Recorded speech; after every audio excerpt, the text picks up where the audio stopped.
Hi, everyone. It's Alaine Buchanan, and it's so good to be with you again. Today, I'd like to talk just a little bit about Oxa. Oxa, that's right, that's her name, Oxa.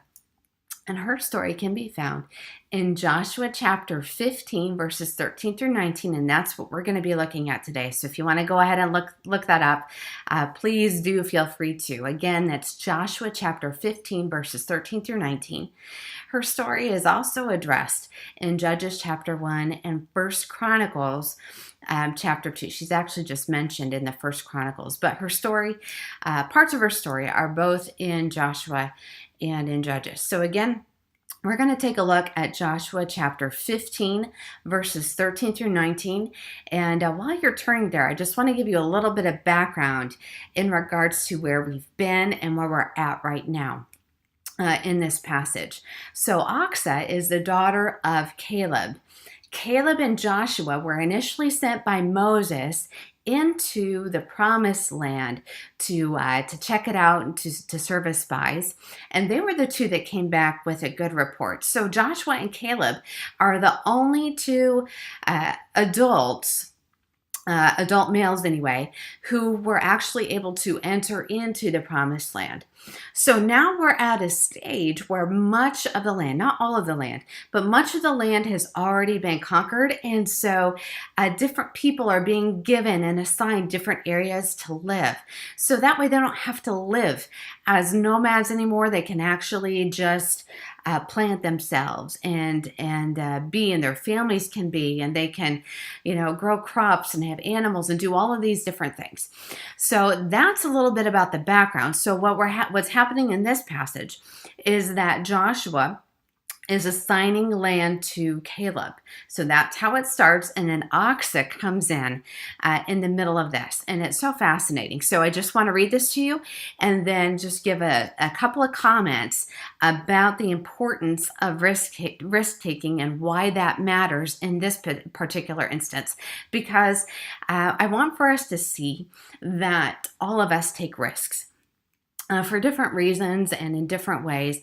But the reality is sometimes there is a need and a risk needs to be taken. Even if it's not socially acceptable, even if it costs us something, it's important to step in and to do what we believe is right and what God says is right. Even if it costs us something, and even if that risk is really, really, really, really, really risky. So let me just read this to you, and this is from the English Standard Version. So here we go. This is Joshua 15, verses 13 through 19. So it says, according to the commandment of the Lord to Joshua, he gave to Caleb the son of Jephunneh a portion among the people of Judah, Kiriath Arba, that is Hebron. Arba was the father of Anak. And Caleb drove out from there the three sons of Anak, Shishai and Ahiman and Talmai, the descendants of Anak. And he went up from there against the inhabitants of Debir. Now the name of Debir formerly was Kiriath Sepher. And Caleb said, whoever strikes Kiriath Sepher and captures it, to him I will give Oxa, my daughter, as a wife. And Othniel, the son of Kenaz, the brother of Caleb, captured it. And he gave him to Oxa, his daughter, as a wife. When she came to him, she urged him to ask her father for a field. And she got off her donkey, and Caleb said to her, what do you want? And she said to him, give me a blessing. Since you have given me the land of the Negeb, or the Negev, give me also springs of water. And he gave her the upper springs and the lower springs. Now, there's a whole lot of different things happening in this passage here, and we don't have time to delve into all of them. But here's what I want to point out.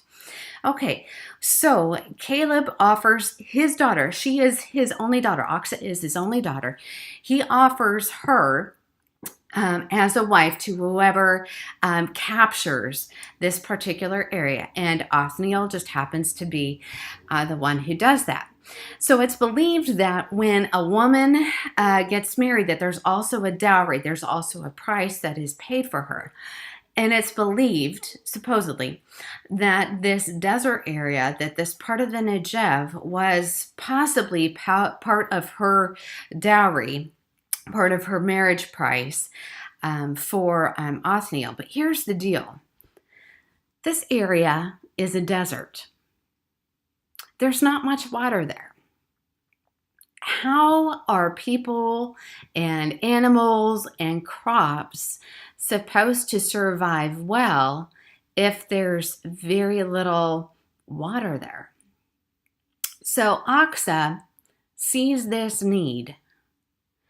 She understands and realizes that if she doesn't do something, they're not really going to be able to survive and to thrive really, really well in this particular area.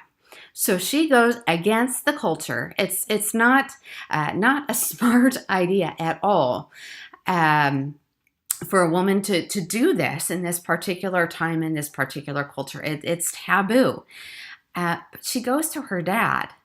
It's not Othniel that goes. She goes. It would have probably been a little bit more acceptable for Othniel to go and do this, but it also would have come across as incredibly selfish and prideful for him to go and ask Caleb for more. So anyway, she goes to her father and basically says, Dad, you've given us a desert, but we need water. We need living water. We need water that flows on a regular basis. Can you provide us? Can you give us some area that has water in it? So the northern springs and the southern springs.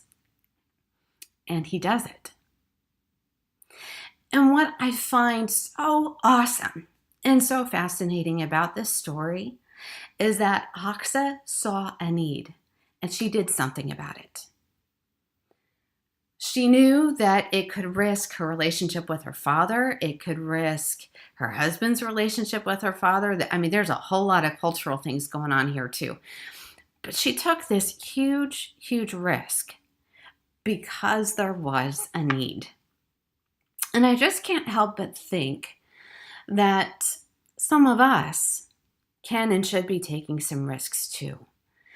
If there's a need, and there's something that we can do to help or to step in and ask for help, that's exactly what we should be doing. Aksa didn't know if her father was going to say yes or no. There was no way for her to know, but she tried and she asked. So, if there's a need, take a risk, get involved, help, and ask for help too. Have a great week, and I'll see you next week.